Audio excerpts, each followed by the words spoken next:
Maka sesungguhnya keutamaan sifat malu itu disampaikan oleh para ulama memberikan kepada kita banyak sekali keutamaan kalau kita memiliki sifat malu. Yang pertama, sifat malu itu merupakan sifatnya Allah.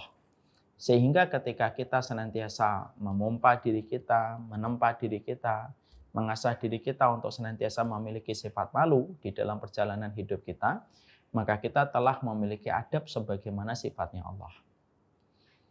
Dan ini merupakan kemuliaan dan menjadikan kita, kalau sudah sesuai dengan satu persatu sifat kita selaras dengan sifat-sifatnya Allah, menjadikan kita dikenal oleh Allah lebih kuat dan menjadikan kita lebih mudah untuk menjemput rahmatnya Allah. Contoh, Allah memiliki sifat Ghafur, maka kamu selalu meminta ampunan kepada Allah.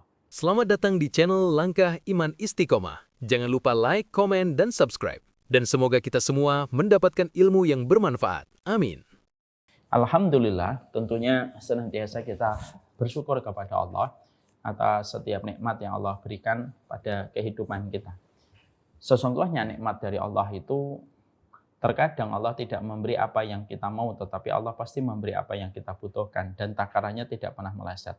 Takaran-takaran yang Allah berikan di dalam kehidupan kita tidak pernah salah, dan inilah yang menjadikan kita harus memahami kunci kelapangan di dalam kehidupan sangat terletak, yaitu adalah bagaimana ketika kita senantiasa mensyukuri apa yang telah Allah berikan di dalam perjalanan kehidupan kita. Bersyukurlah kepada Allah, karena sesungguhnya kehidupan materialisme itu penyakit dan tidak ada obatnya kecuali adalah syukur yang terus kita berikan terhadap setiap takaran yang Allah berikan di dalam kehidupan kita. Sesungguhnya kehidupan kapitalisme membuat kita kelelahan dan pastinya membuat kita keletihan, dan tidak ada yang bisa mengistirahatkan kita dari kepenatan dan keletihan kecuali adalah ketika kita senantiasa bersyukur terhadap apa yang sudah Allah berikan di dalam perjalanan hidup kita. Hidup bukan tentang berapa yang kita kumpulkan, tapi hidup adalah tentang nilai apa yang kita miliki dan kita wariskan setelah kita meninggal dunia. Sekali lagi, syukur mengajarkan kepada kita bukan berapa nilai, berapa kuantitas rupiah yang kita kumpulkan, tapi hidup itu syukur mengajarkan kepada kita tentang nilai yang kita rasakan di dalam kehidupan dan kita wariskan setelah kehidupan kita.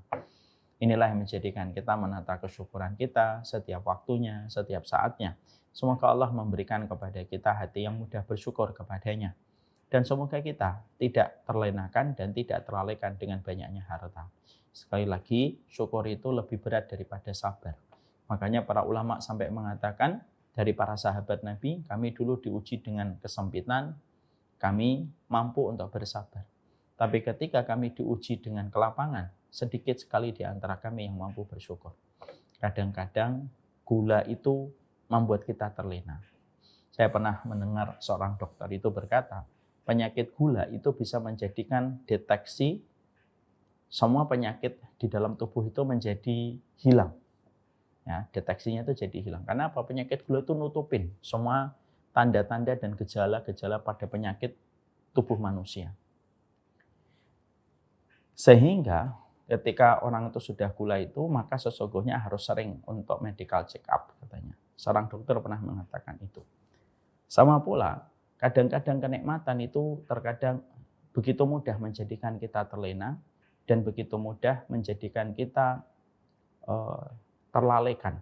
Sehingga akhirnya kita tidak bisa memaksimalkan kesyukuran kita kepada Allah.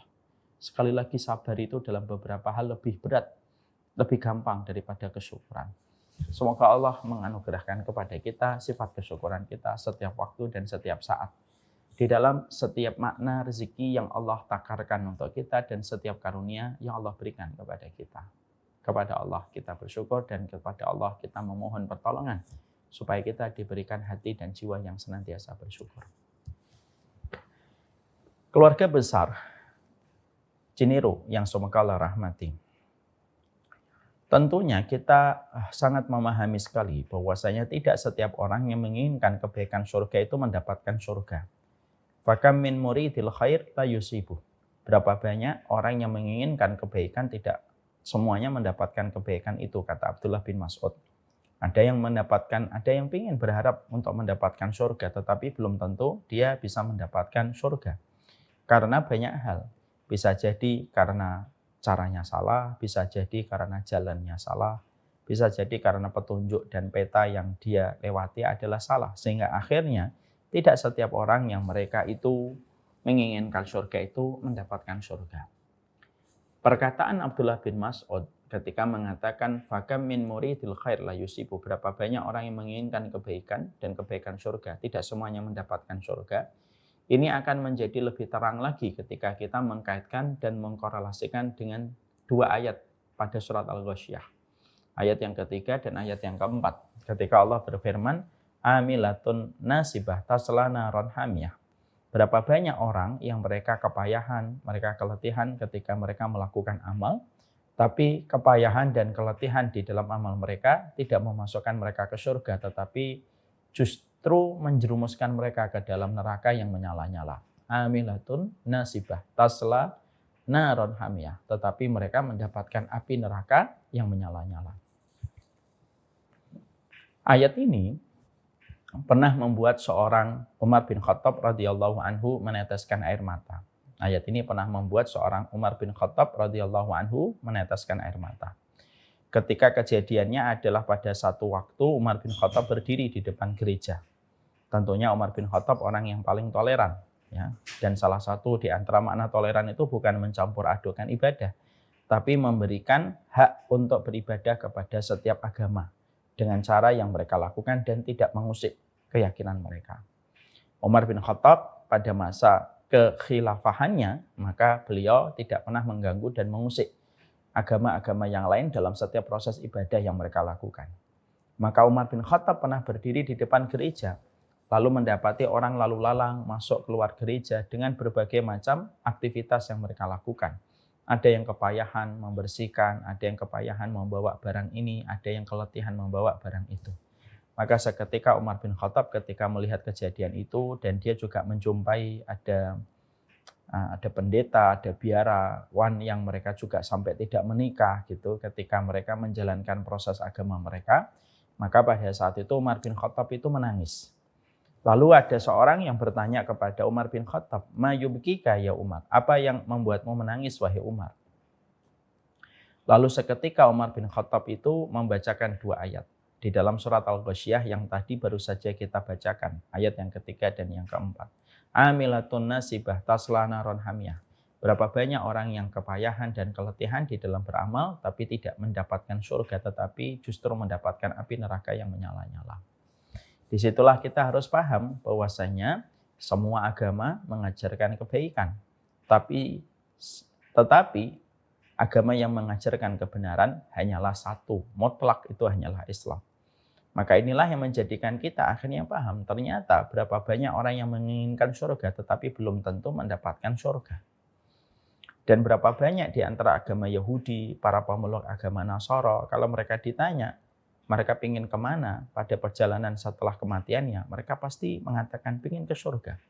Tapi apakah semua orang yang berjalan menuju ke surga itu mendapatkan surga? Enggak. Disitulah kita akhirnya paham. Kita ingin sekali untuk meluruskan perjalanan kita. Kita ingin sekali setiap kebaikan-kebaikan kita menghantarkan kita kepada rahmatnya Allah. Karena di balik rahmatnya Allah itu ada surga. Dan itulah yang menjadikan kita pada setiap bulan kita mengkaji tentang 40 karakteristik mereka yang dicintai oleh Allah. Karena tempat kembalinya orang-orang yang dicintai oleh Allah tidak ada tempat kembali untuk mereka kecuali adalah surga Firdaus yang Allah janjikan ketika Allah menciptakan surga dengan rahmatnya. Inilah yang menjadikan kita mempelajari 40 karakteristik. Kita pada kesempatan hari ini akan membahas kalau tidak salah sifat yang ke-21 ya, kalau saya tidak salah ya. Semoga saya tidak salah. Bahwasanya salah satu di antara amal, di antara karakteristik yang dicintai oleh Allah yang harusnya terdapat pada diri kita sebagai penempuh jalan ke surga. Setiap orang yang mendambangkan surga itu harus senantiasa memiliki dua sifat yang senantiasa menyertai, dan dua sifat ini senantiasa saling bersinergi dan tidak bisa dipisahkan di antara keduanya. Dua sifat ini adalah sifat yang pertama, yaitu adalah sifat malu, dan yang kedua itu adalah sifat menutupi. Karena keduanya memang saling berkaitan dan konsekuensinya ada sifat malu itu menyebabkan kita ingin menutupi. Maka sesungguhnya inilah merupakan salah satu sifat yang mungkin hari ini banyak menjadi satu tema yang tenggelam di antara banyak tema-tema yang lain. Di mana ketika kita membicarakan tentang sunnah, maka terkadang tema tentang keutamaan memiliki sifat malu ini termasuk salah satu di antara tema yang tenggelam. Karena ya memang kita yang hari ini hidup pada zaman ketika setiap orang itu berusaha untuk tampil pede, dan ketika setiap orang itu berusaha betul bagaimana dia memiliki kepercayaan di tengah keramaian manusia. Dan sebenarnya ini tidak salah, selama kita tahu bagaimana batasannya dan bagaimana kita memahami tentang sifat malu. Oleh karenanya, karena ini merupakan salah satu sifat di antara para penempuh jalan surga, mari kita membahas dulu bahwasanya malu yang dimaksudkan di sini tentunya bukan hanya sekedar malu. Tetapi sesungguhnya Imam Nawawi itu mengatakan bahwasanya malu salah satu sifat yang dimiliki oleh para penghuni surga. Contohnya Utsman bin Affan itu memiliki sifat malu. Rasulullah pun memiliki sifat malu. Bahkan sebelum Rasulullah dan sebelum Utsman bin Affan, maka sesungguhnya Allah pun memiliki sifat malu. Dan itu tergambar bagaimana ketika Rasulullah menggambarkan tentang Allah Subhanahu wa taala. Ketika Rasulullah bersabda, "Innallaha hayyun karim, yastahi min 'abdihi idza ayyarfa'a ar-rajul yadayhi summa yarudhuma sifran." Sesungguhnya Rasulullah itu bersabda, sesungguhnya Rabb kalian yaitu adalah Allah dan yang sangat pemalu.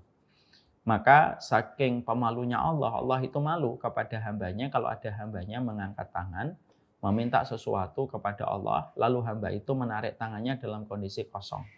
Allah itu malu, makanya orang yang berdoa selalu dikabulkan oleh Allah selama prosedurnya dan selama syarat-syaratnya betul-betul dipenuhi oleh orang itu. Maka sesungguhnya itu menggambarkan kepada kita sebelum Allah mencintai hamba-hambanya yang malu, sesungguhnya Allah diceritakan dan disifati oleh baginda Nabi sebagai zat yang memiliki sifat malu. Rasulullah pun memiliki sifat malu. Kita pun menjumpai Utsman bin Affan itu memiliki sifat malu. Makanya Utsman bin Affan itu kalau khutbahnya itu sebentar dan sangat singkat. Makanya ada sebuah sifat yang menempel pada diri Utsman yang dikenal luas oleh para ulama. Sifat itu apa? Bahwasanya maluhu afsah min khutbatihi. Sesungguhnya Utsman bin Affan itu hartanya lebih fasih daripada lisannya. Kenapa? Karena sahabat Utsman itu saking pemalunya, kalau khutbah itu tidak bisa lama. Tapi jangan tanya, hartanya itu luar biasa mengalir dalam setiap perjalanan dakwahnya Rasulullah SAW. Makanya terkenalah sifat itu, hartanya lebih fasih daripada lisannya. Karena sesungguhnya Utsman bin Affan itu memiliki sifat malu. Maka inilah yang menjadikan kita akhirnya paham. Kalau Allah memiliki sifat malu, kalaulah Nabi Muhammad pun pemalu, kalaulah Utsman bin Affan itu pemalu, maka kita bahas dulu definisi malu yang mana. Karena kalau kita salah mendefinisikan, akhirnya nanti akan salah di dalam kita merealisasikan malu ini pada perjalanan hidup kita. Makanya sifat malu yang memiliki keutamaan itu sifat malu pada bagian apa? Jadi sifat malu pada bagian apa yang harus kita perhatikan betul. Supaya jangan sampai kita salah mengambil definisi dari sifat malu. Jangan sampai ada orang yang malu, tidak mau ngomong, tidak mau belajar, lalu kita katakan ini sifat yang mulia. Salah. Bukan definisi itu malu yang mendapatkan pujian dari Allah, dan bukan itu malu yang merupakan bagian dari sifat penghuni surga. Imam Nawawi itu mengatakan bahwasanya Imam Nawawi di dalam satu kitabnya disampaikan di dalam Majmu' Syarhul Muhadzab bahwasanya malu itu adalah sebuah dorongan pada hati seseorang yang menjadikan dia betul-betul meninggalkan perbuatan yang jelek dan mencegah dia untuk mengambil haknya orang lain. Maka inilah yang disebut dengan malu yang dipuji oleh Allah, yang menjadikan dia ketika akan melakukan kemaksiatan, menjadikan dia mendapatkan dorongan di hati untuk meninggalkan kemaksiatan, meninggalkan dosa, karena dia memiliki sifat malu di hadapan manusia yang melihat perbuatan dosa itu, dan dia lebih memiliki sifat malu di hadapan Allah, dan menjadikan dia tidak mau untuk menyakitin orang lain, tidak mau untuk menzalimi orang lain, tidak mau untuk mengumbar pertikaian dan permusuhan dengan orang lain karena sifat malu yang ada pada dirinya. dan menjadikan dia tidak pernah berusaha untuk mengambil haknya orang lain. Dan inilah yang disebut dengan definisi sifat malu yang sangat dipuji oleh Allah. Dan Allah ingin supaya orang yang mendambakan cintanya Allah, orang yang mendambakan ridhonya Allah, mereka memiliki sifat malu ini. Sifat malu ini. Ya. Makanya akhirnya Imam Ibnu Qayyim pun mengatakan di dalam kitabnya Madarijus Salikin, ya, bahwasanya manusia itu memiliki besarnya sifat malu ketika hatinya hidup. Dan biasanya ketika manusia itu mati hatinya, dia tidak memiliki sifat malu. Sehingga akhirnya yang terjadi adalah banyak pelanggaran, banyak tindakan yang melampaui batas ketika seseorang tidak memiliki sifat malu di dalam perjalanan hidupnya. Dan biasanya hilangnya sifat malu itu ketika matinya hati dan matinya ruh di dalam hatinya. Karena hati dan ruh yang fitrah, hati dan ruh yang masih hidup itu secara otomatis akan mengeluarkan sifat malu yang mendorong manusia itu untuk meninggalkan perbuatan yang diharamkan oleh Allah. Makanya kalau ada, maaf ya, kalau kita bicara dari apa yang disampaikan oleh Imam Ibnu Qayyim dan disampaikan oleh Imam Nawawi, di situ kita menjumpai kalau ada orang kok sampai mengumbar kemaksiatan, bukan hanya mereka melakukan kemaksiatan ya, karena melakukan kemaksiatan saja sudah melanggar sifat malunya dia di hadapan Allah. Kalau ada orang sampai melakukan kemaksiatan, ditampilkan kemaksiatan itu di depan orang banyak, diceritakan, lalu dibanggakan dari kemaksiatan itu tanpa dia merasa malu ketika semua orang mendengar aibnya, mendengar dosanya gitu. Maka dipastikan fix dan confirm orang yang melakukan kemaksiatan itu sudah dosa besar. Tapi orang yang membanggakan kemaksiatan dan menceritakan kemaksiatan sampai dia umbar kemaksiatan itu di depan orang banyak, itu dipastikan ada dua yang harus kita mengerti. Satu, dipastikan hatinya sudah mati dan ruhnya sudah gersang. Yang kedua, dipastikan orang ini jauh sekali dari rahmatnya Allah. Dan orang semacam ini sangat susah untuk dimaafkan dan sangat susah untuk diampuni oleh Allah.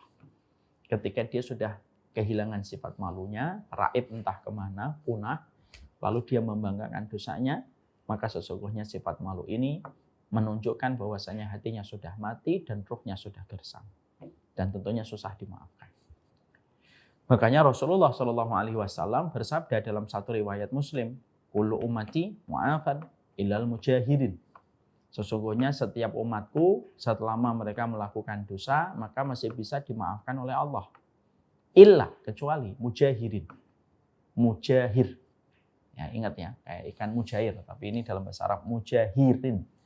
Mujahirin itu siapa? Kata Rasulullah, orang yang melakukan dosa, orang yang melakukan kemaksiatan pada masa lampau atau masa kemarin, lalu Allah menutupi dosanya dan kemaksiatannya. Tetapi ketika Allah sudah menutupi dengan sifat sitarnya Allah, sifat Allah yang menyembunyikan dosa dan kemaksiatan hambanya. Tapi justru hamba itu ketika mendapatkan tutup dari Allah dan tirai dari Allah, justru membuka dosanya sendiri, merobek tirai yang Allah berikan kepadanya, sampai menceritakan dosa dan kemaksiatan itu kepada banyak orang. Lalu akhirnya tirai yang Allah berikan kepadanya disia-siakan. Akhirnya dia tertawa ketika dosa itu membangun kebanggaan pada dirinya. Maka sesungguhnya fix orang semacam ini sangat susah dimaafkan oleh Allah. Dan harus melalui prosedur yang panjang supaya bisa dimaafkan oleh Allah kelak di akhirat. Ada orang yang berzina, bisa jadi ada dua kondisi. Ada kondisi yang pertama, dia betul-betul bertaubat dan betul-betul menyesali dosa zina yang telah dia lakukan. Dia sembunyikan, dia rahasiakan dosa zina itu, lalu dia tutupi, dia berubah menjadi pribadi yang jauh lebih baik. Dia meninggalkan komunitas, dia meninggalkan kelompok orang yang menjadikan dia terjerumus pada perbuatan zina. Orang semacam ini sangat besar mendapatkan ampunan dari Allah. Kenapa? Karena Allah itu bersifat ghafur. Sebesar apapun dosamu, maka Allah lebih besar ampunannya. Ada orang yang berzina nomor dua. Ada orang yang berzina nomor dua. Orang yang berzina nomor dua itu adalah orang yang mereka berzina, tapi dengan zinanya dia bangga. Maka dia memproklamirkan dirinya, mendeklarasikan dirinya sebagai orang yang melakukan perbuatan zina. Mungkin dia yang men-share perbuatan zinanya, mungkin dia yang membagikan videonya, mungkin dia yang men-share bagaimana fotonya dan videonya kepada banyak orang. Lalu dia menceritakan proses zinanya itu kepada banyak orang. Maka sesungguhnya orang semacam itu tadi susah sekali dimaafkan oleh Allah, dan kalaupun ingin dimaafkan oleh Allah kelak di akhirat, itu prosedurnya susah orang semacam ini. Karena apa? Saking begitu bencinya Allah kepada pelaku dosa kalau dia sudah membanggakan dosanya. Ya. Makanya inilah yang kita sebut dengan definisi malu. Makanya maaf ya, kadang-kadang ini mengomentari ya, kalau ada seorang perempuan, seorang laki-laki gitu ya, kebiasaannya zina, lalu dia banggakan, lalu dia ceritakan di podcast kebiasaannya berzina gitu. Ya seharusnya ya dia harus siap dengan semuanya toh, kalau dia sudah memproklamirkan. Yang lucu itu kadang-kadang ada orang membanggakan dirinya suka zina. Nah, ada perempuan atau laki-laki yang suka menceritakan dengan pede untuk meraih simpati dan meraih pride gitu. Dia merasa terhormat gitu. Dia menceritakan zinanya kepada banyak orang, tapi giliran ketika mendapatkan akibat dari zinanya, lalu dia menjadi menangis dan sedih. Itu menurut saya kontradiktif. Karena pada dasarnya, orang yang sudah membanggakan zina, orang yang sudah membanggakan dosa, maka dia harus siap dengan konsekuensi apapun dari dosa itu. Ya, semoga Allah menjaga hati kita semuanya. Maka itulah yang disebut dengan sifat malu. Makanya inilah yang menjadikan kita akhirnya memahami betul bagaimana sifat malu itu menjadi salah satu di antara karakteristik istimewa di antara mereka yang ingin untuk menjemput rahmatnya Allah. Kalau kamu ingin mendapatkan rahmatnya Allah, milikilah sifat malu. Yang sifat malu itu menjadikan kita betul-betul terdorong hatinya untuk meninggalkan kemaksiatan dan menjadikan kita tidak ingin menyakiti orang lain, tidak ingin untuk terang-terangan bermusuhan sama orang lain gitu. Karena pada dasarnya itulah sifat malu yang disampaikan oleh Rasulullah, itulah yang disampaikan oleh para ulama. Makanya di situ kita harus memahami bahwasanya sifat malu itu merupakan sebuah kemuliaan. Orang yang memiliki sifat malu itulah yang akan menumbuhkan banyak kebaikan-kebaikan di dalam hidupnya. Orang yang memiliki sifat malu menjadikan dia tidak gampang untuk berkenalan dengan perempuan, tidak gampang berkenalan dengan laki-laki, ketika dia memiliki sifat malu, sehingga akhirnya bisa terhindarkan dari zina. Ada orang yang terkadang begitu pede di atas mimbar, begitu pede di atas podium, begitu pede dia merepresentasikan materi-materi di kantornya, tapi ternyata setelah dia selesai dengan presentasinya, dia ternyata orangnya sangat pemalu sekali. Sehingga ketika jumpa sama orang dia dalam kondisi ketika ketemu lawan jenis dia dalam kondisi malu. Tapi ketika dia presentasi, menyampaikan teorinya, menyampaikan narasinya, menyampaikan tentang konsepnya, idenya, dia luar biasa. Inilah salah satu contoh terbaik. Dia tahu kapan menempatkan rasa percayanya diri, dan dia tahu kapan mempergunakan sifat malunya. Dan itu merupakan bagian dari cuplikan sifatnya Nabi. Nabi itu kalau khutbah, Masya Allah, orator betul. Nabi itu kalau sudah tausiah, menggetarkan hati. Apalagi ketika suara Nabi yang begitu lembut itu mengetuk-ngetuk gendang-gendang hati dan jiwa para sahabat. Ya. Nabi itu kalau memimpin perang, sangat ditakuti. Dan tidak ada orang yang paling berani di dalam peperangan. Seluruh para sahabat mengatakan yang paling berani itu Rasulullah. Bahkan setingkat Khalid bin Walid pun sangat mengakui bagaimana strategi perangnya Rasulullah dan bagaimana keberanian Nabi ketika di dalam medan peperangan. Itu Nabi Muhammad. Tapi Nabi Muhammad tetap memiliki sifat malu yang luar biasa di sisi yang lainnya. Ya, jadi disinilah kita memiliki meeting point bahwasanya sifat malu bukan sifat malu yang menjadikan dia tidak percaya diri. Percaya diri itu bukan berarti menghilangkan sifat malu, enggak. Sifat malu yang dikatakan adalah sifat malu yang menjadikan kita terhalang dari perbuatan dosa dan tidak mengambil haknya orang lain. Maka sesungguhnya keutamaan sifat malu itu disampaikan oleh para ulama, memberikan kepada kita banyak sekali keutamaan kalau kita memiliki sifat malu. Yang pertama, sifat malu itu merupakan sifatnya Allah. Sehingga ketika kita senantiasa memompa diri kita, menempa diri kita, mengasah diri kita untuk senantiasa memiliki sifat malu di dalam perjalanan hidup kita, maka kita telah memiliki adab sebagaimana sifatnya Allah. Dan ini merupakan kemuliaan dan menjadikan kita kalau sudah sesuai dengan satu persatu sifat kita selaras dengan sifat-sifatnya Allah, menjadikan kita dikenal oleh Allah lebih kuat dan menjadikan kita lebih mudah untuk menjemput rahmatnya Allah. Contoh, Allah memiliki sifat Ghafur, maka kamu selalu meminta ampunan kepada Allah. Ketika Allah memiliki sifat Ar-Razzaq, maka kamu selalu yakin bahwasanya rezekimu sudah ditanggung oleh Allah, walaupun pengamat ekonomi sudah mengatakan bahwasanya kuartal yang kedua tahun 2025 agak sedikit mendung dan cenderung gelap ekonomi kita. Tapi kita tetap yakin karena kita mengimani sifat Razzaqnya Allah. Itu namanya menyelaraskan kehidupan kita dengan sifat-sifatnya Allah. Kita mengetahui Allah memiliki sifat pemalu, Hayyun Karim, maka kita berusaha untuk memiliki sifat malu. Sehingga ketika kita datang kepada kita godaan, datang kepada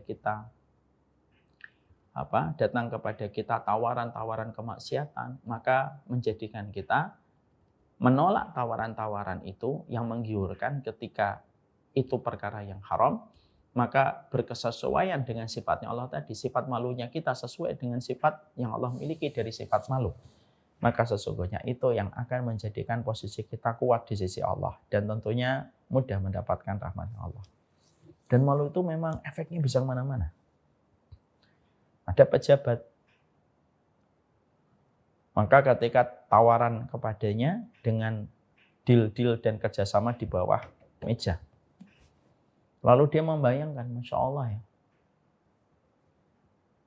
Nanti kalau saya mengambil ini, lalu terungkap kasusnya, apa saya tidak malu disaksikan oleh keluarga seluruh Indonesia sebagai koruptor, dan bagaimana nanti istri saya, bagaimana anak-anak saya akan melanjutkan kehidupan kalau mereka mengenali kami sebagai pemakan uang rakyat. Malu itu menyergap dirinya dan membayangkan dirinya itu nanti akan ditelanjangi oleh masyarakat, belum lagi di hadapan Allah. Lalu menjadikan dia berkata, maaf Pak, tidak usah menawarkan kerjasama di bawah meja. Saya tidak mau. Sifat malu itu efeknya besar dalam perjalanan hidup. Ya. Karena orang yang memiliki sifat malu akan berpikir jauh ke depan. Itu salah satu di antara buah manisnya ketika memiliki sifat malu. Dia akan berpikir jauh ke depan. Sebelum dia melakukan sesuatu, terutama ketika datang kepadanya godaan-godaan yang ada di depannya. Maka dia berpikirnya jauh ke depan. Dengan sifat malu yang dia miliki, akhirnya menjadikan dia hati-hati dalam setiap perkara. Makanya kalau orang dia sudah malu, akan banyak kebaikan yang terjadi. Seorang bapak kalau dia memiliki sifat malu misalkan, dia di kantor, tiba-tiba dia terpesona dan tergoda dengan seorang wanita yang berada di instansi yang sama, padahal dia punya keluarga. Godaannya begitu kuat mendorong, dan mungkin perempuannya juga memberikan sinyal gitu bahwasanya dia suka dengan sang laki-laki. Maka yang bisa menghentikan dua orang ini ketika sang laki-laki mungkin punya keluarga gitu, maka ketika sang laki-laki itu berpikir jauh, wah nanti kalau saya ketahuan affair sama perempuan ini, istri saya tahu, suasana di kantor semuanya tahu, anak-anak perempuan saya nanti akan pasti juga malu gitu. Dapatin bapaknya mudah tergoda dengan perempuan. Maka pasti kalau dia memiliki sifat malu menjadikan dia itu berpikirnya itu jauh ke depan, beyond. Dia jauh ke depan gitu berpikirnya. Sehingga akhirnya banyak musibah dan bala itu mampu dihindarkan ketika orang itu sudah tumbuh sifat malunya. Sifat malunya sudah tumbuh. Menjadikan dia terasah dan dia hati-hati dalam setiap perjalanan hidup. Dia menjadikan hati-hati di dalam perjalanan hidupnya. Sehingga sifat malu itulah yang kita dapatkan sifat yang pertama. Kamu kalau memiliki sifat malu berkesesuaian dengan sifatnya Allah. Semakin hidupmu berkesesuaian dengan sifat-sifatnya Allah, maka menjadikan dirimu akan lebih mudah dikenal oleh Allah. Dan tentunya Allah akan terus membersamai hidupmu dan terus memberikan kelapangan dan pertolongan pada perjalanan hidup kita. Karena hidup kita berkesesuaian dengan sifat-sifatnya Allah. Itu yang kedua. Itu yang pertama. Yang kedua, keutamaan ketika kita memiliki sifat malu itu, yaitu ketika kita mendapatkan bahwasanya sifat malu ini merupakan sunnahnya para nabi dan para rasul. Para nabi itu memiliki sifat malu, makanya dikatakan asyadda hayaan minal adra fi khidriha. Asyadda hayaan asyaddu minal adra fi khidriha. Dalam riwayat Bukhari dikatakan nabi itu merupakan pribadi yang sangat pemalu. Lebih pemalu daripada seorang gadis yang sedang berada di pingit. Lebih malu daripada seorang gadis yang sedang dipingit dan sedang bersembunyi di dalam kamarnya. Artinya, Nabi itu pemalu. Sehingga akhirnya sifat malu itulah yang betul-betul menjadikan kehidupan Nabi itu mulia. Karena beliau terhindarkan dari sifat-sifat yang ekstra, yang kontraproduktif. Jadi kalau ada orang, ketika dia memiliki sifat malu, maka minimal dia akan terselamatkan dari hal-hal kontraproduktif. Dengan sifat malu itu akhirnya dia menjaga ucapannya. Ya, dia selalu berhati-hati dalam setiap tulisannya. Karena dia malu kalau nanti jatuh dalam sebuah kesalahan dan dia harus menanggung akibat dari kesalahan itu. Dan pastinya akan terhindarkan dari sifat-sifat yang kontraproduktif kalau betul-betul seseorang itu memiliki sifat malu. Ya. Makanya kita mendapati sampai para ulama itu memiliki sifat malu. Sampai saya pernah membaca di dalam kitab-kitab hadis, para ulama, para perawi hadis itu, mereka itu sampai tidak mau makan di luar rumah mereka. Kenapa? Saking malunya mereka. Jadi ulama-ulama perawi hadis itu kalau makan tidak pernah beli di warung. Karena saking malunya mereka. Jadi mereka itu beli, dibawa ke rumah, dimakan di rumah. Karena malu gitu, kelihatan. Makanya dengan sifat malu itulah yang akhirnya menyelamatkan orang-orang yang memiliki dan berhiaskan hidupnya dengan sifat malu itu terselamatkan dari sifat-sifat yang sifatnya kontraproduktif. Ya. Dan Nabi pun selamat dari sifat-sifat kontraproduktif. Sehingga akhirnya tidak banyak masalah sosial yang ditemui Nabi bersama dengan para sahabatnya. Ya salah satunya karena sifat rasa malunya Nabi SAW. Makanya dengan memiliki sifat malu itu menjadikan seseorang lebih berhati-hati. Ya, dia menjadikan akan lebih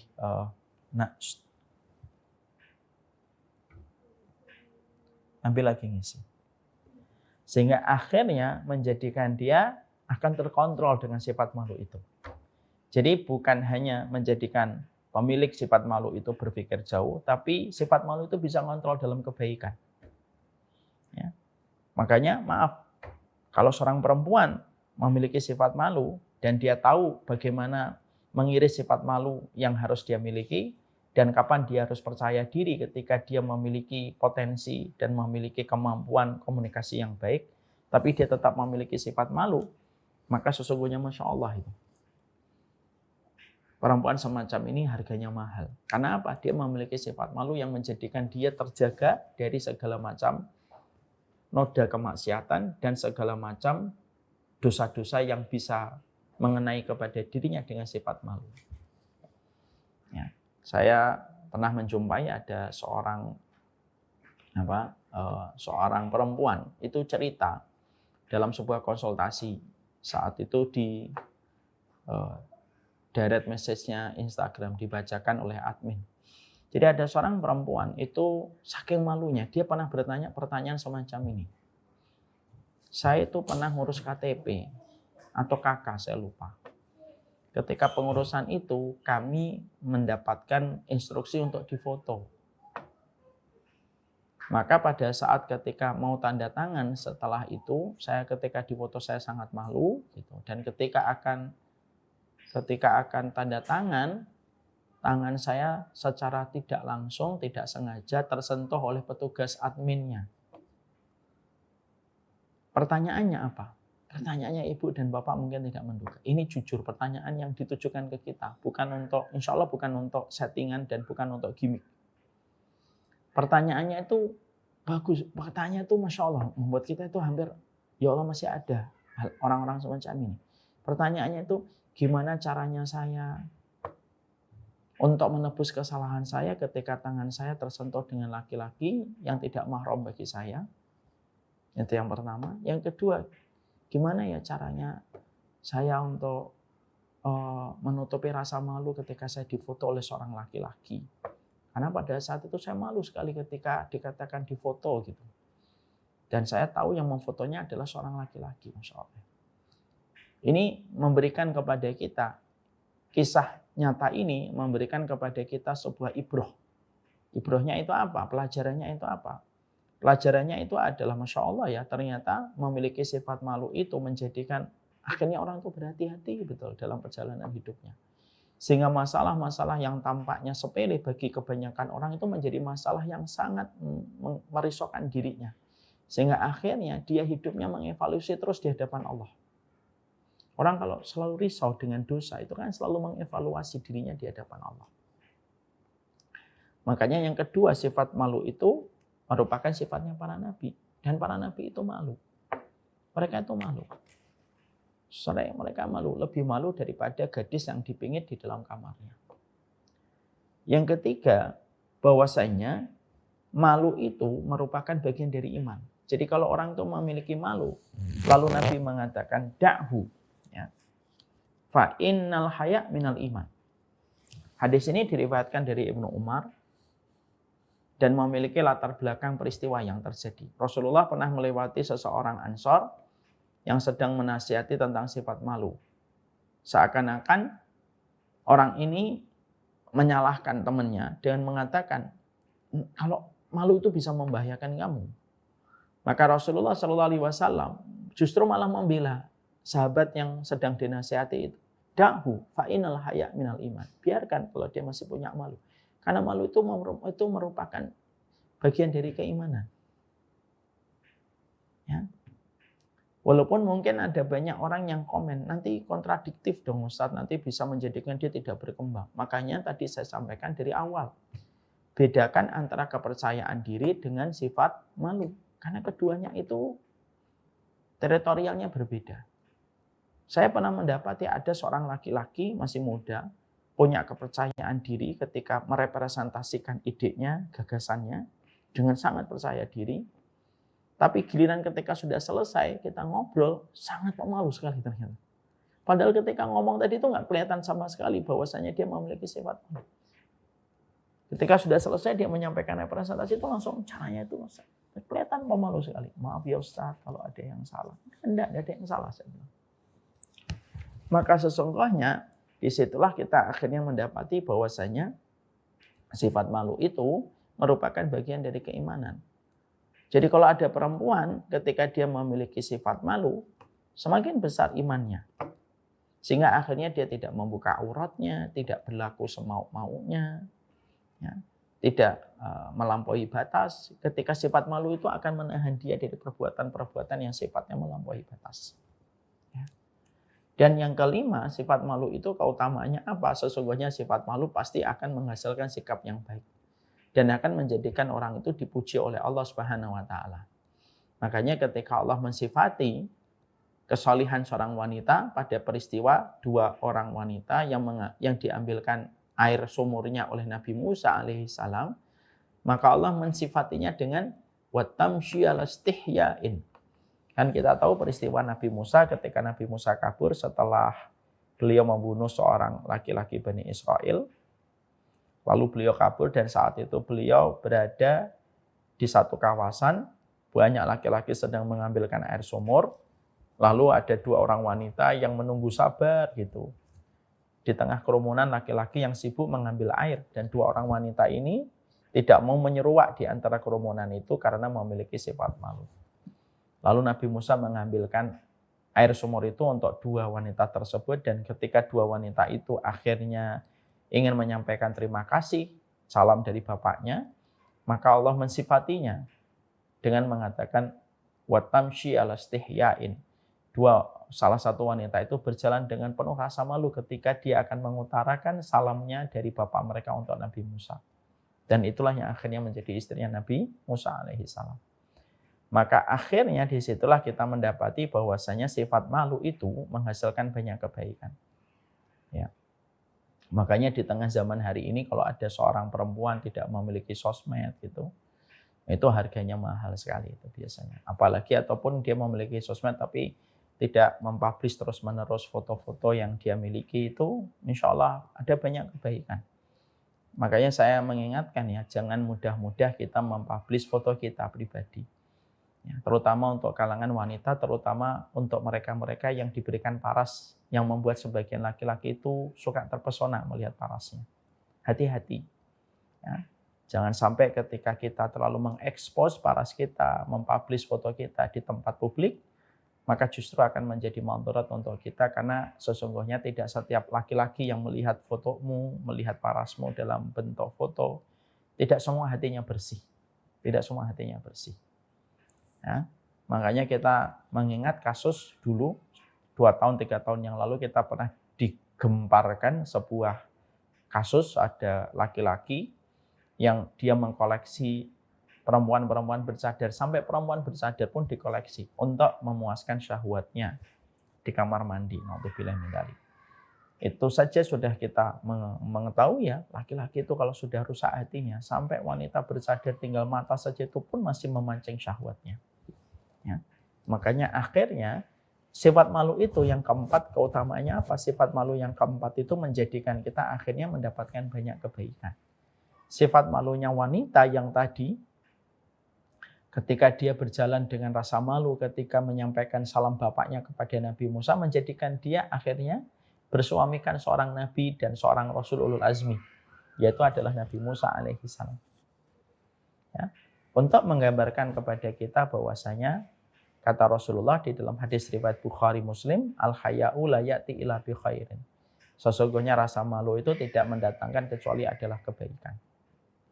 Yang kelima, sesungguhnya sifat malu memiliki keutamaan supaya orang itu menahan diri dari berbagai macam larangan, dan bagaimana dia senantiasa memiliki kemauan untuk melakukan sebuah ketaatan. Dia malu sama Allah, sudah memberikan rezeki kepadanya, memberikan kecukupan, tapi masih sulit untuk melakukan ibadah. Dia malu sekali rasanya sama Allah gitu.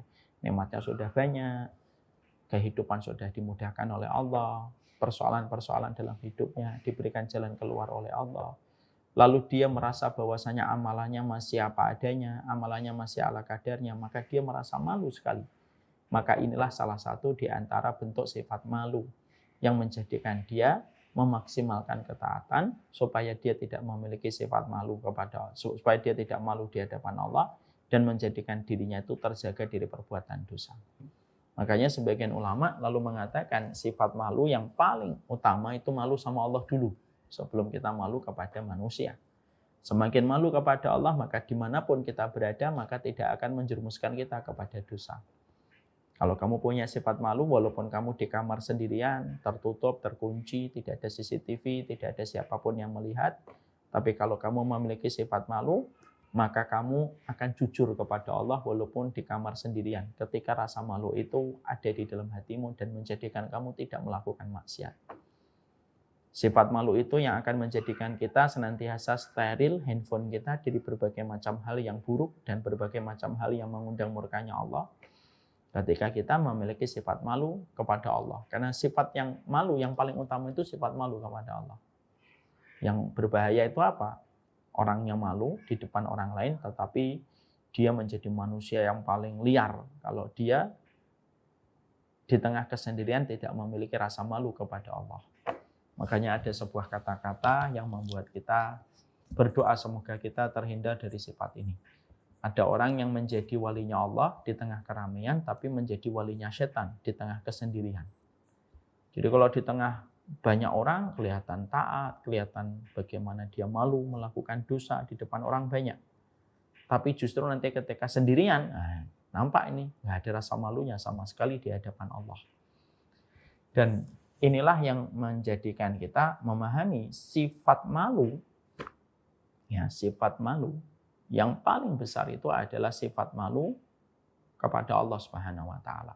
Dan ini merupakan sifat yang paling utama. Baru yang kedua, sifat malu kepada Allah menjadikan kita juga memiliki sifat malu kepada manusia. Sifat malu kepada guru, kalau kita menjadi muridnya, tetapi kita ternyata tidak mengamalkan setiap ilmu yang disampaikan oleh guru kita. Kita punya sifat malu dan ini melahirkan banyak kebaikan. Sifat malu seorang istri kepada suami ketika dia mendapatkan banyak kebaikan tetapi tidak maksimal di dalam memberikan ketaatan.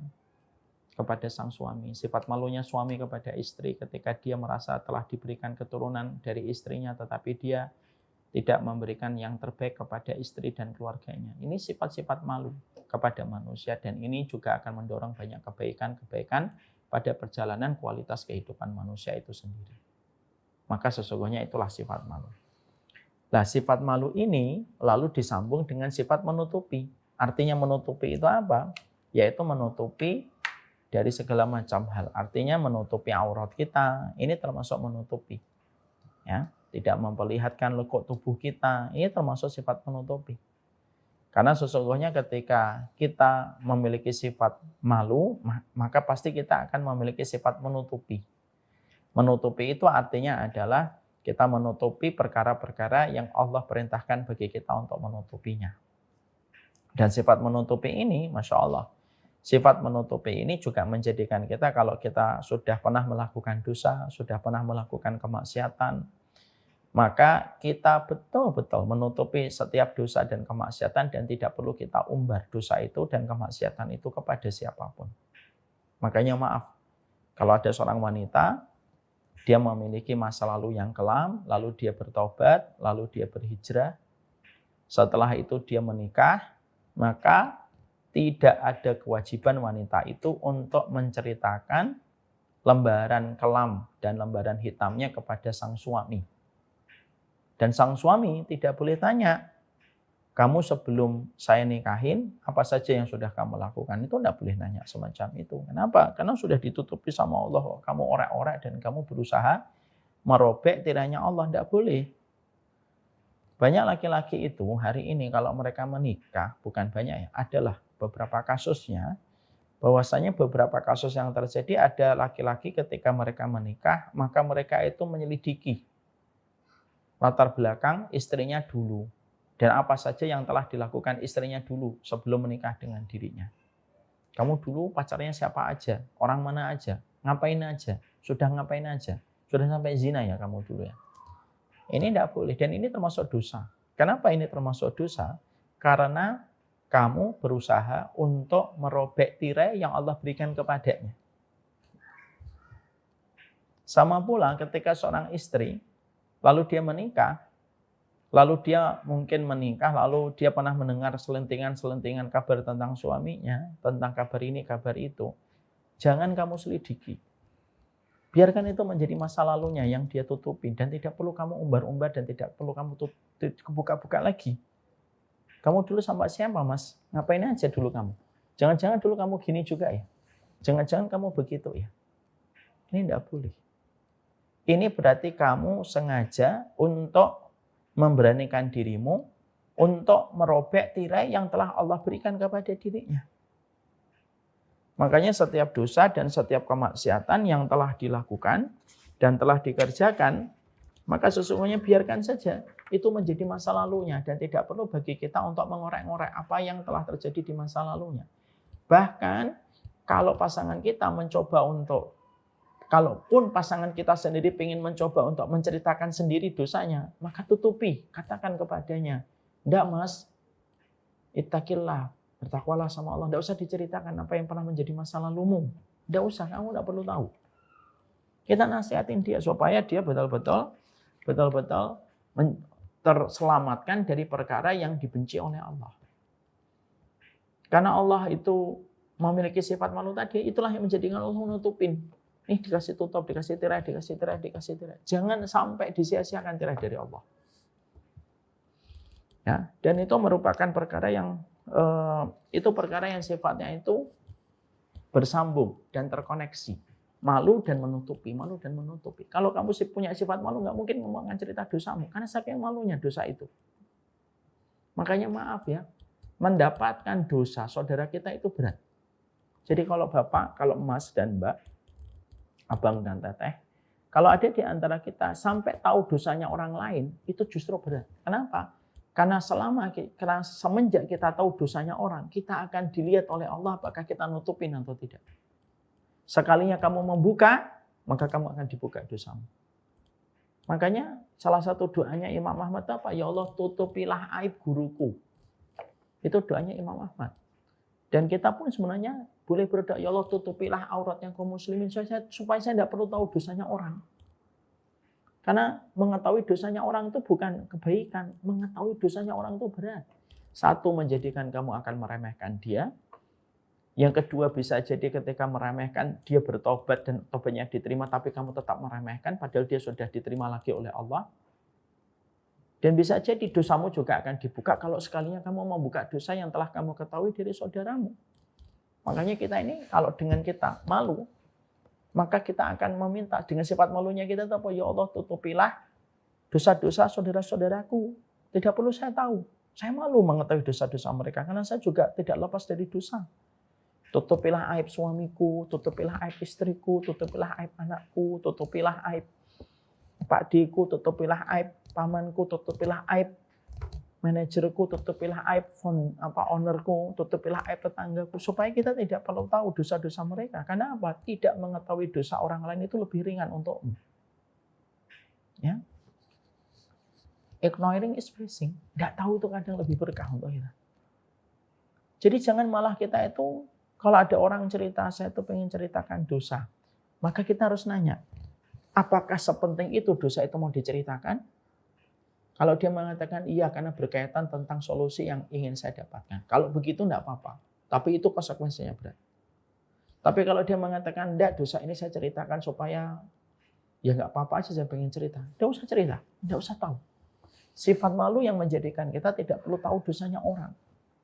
Dan semakin kita tidak tahu dosanya orang, maka kita akan semakin selamat nanti di akhirat. Karena apa? Karena tidak ada faktor dan tidak ada penyebab yang menjadikan dosa kita dibuka oleh Allah. Karena kita nggak tahu dosanya orang lain. Kita nggak tahu dosanya orang. Tidak perlu tahu dosanya orang lain. Tidak penting untuk kamu. Dan yang paling mengerikan itu, kalau kita tahu dosanya orang lain itu tadi saya menyampaikan. Kalau kamu sampai tahu dosanya orang lain, kamu meremehkan dia. Padahal bisa jadi setelah dia melakukan dosa itu, dia betul-betul bertobat kepada Allah dan Allah terima tobatnya. Tapi kamu tetap mengingatnya dia dengan dosa itu, tetap meremehkannya. Padahal dia sudah diterima kembali oleh Allah. Nah itu yang paling ngeri. Dan bisa jadi kita akan diuji dengan dosa yang sama, karena kita meremehkannya. Dan kita akan diuji dengan dosa yang sama, dan bisa jadi kita pun tidak selamat dari dosa itu, karena kita pernah meremehkan orang dengan dosa itu. Dan kita pun diuji dengan dosa yang sama, dan kita tidak selamat. Jadi, inilah yang menjadikan kita akhirnya memahami betul. Tidak usah tahu. Ikutin Imam Ahmad. Ya Allah, tutupilah aib guruku, tutupilah aib tetanggaku, tutupilah aib murid-muridku. Saya tidak perlu tahu ya Allah. Saya tidak perlu tahu. Berat, mengetahui aib itu berat. Jadi ini saling berkaitan antara malu dengan sifat kita untuk menutupi dosa dan kita menutupi dosa teman-teman dan sahabat-sahabat kita. Dan lebih mudah itu tidak menutupi. Kita sengaja tidak mau tahu dosanya orang. Karena apa? Karena kita tahu betapa beratnya untuk menutupi dosanya orang. Maka lebih baik preventif, mencegah saja. Mencegahnya gimana? Ya Allah, tutup mataku dari dosa teman-temanku. Tutup mataku dari dosa-dosa dan kemaksiatan sahabatku supaya aku mengenal mereka itu dalam kebaikan. Dan itu yang akan memberikan kelapangan dalam hidup kita. Nah inilah yang menjadikan kita akhirnya paham. Sifat yang ke-21 yaitu memiliki sifat malu dan tentunya memiliki sifat untuk saling menutupi. Saya anggap ini selesai, nomor 21. Insya Allah nanti kita akan teruskan pada sifat yang ke-22. Wassalamualaikum warahmatullahi wabarakatuh. Saya serahkan kembali kepada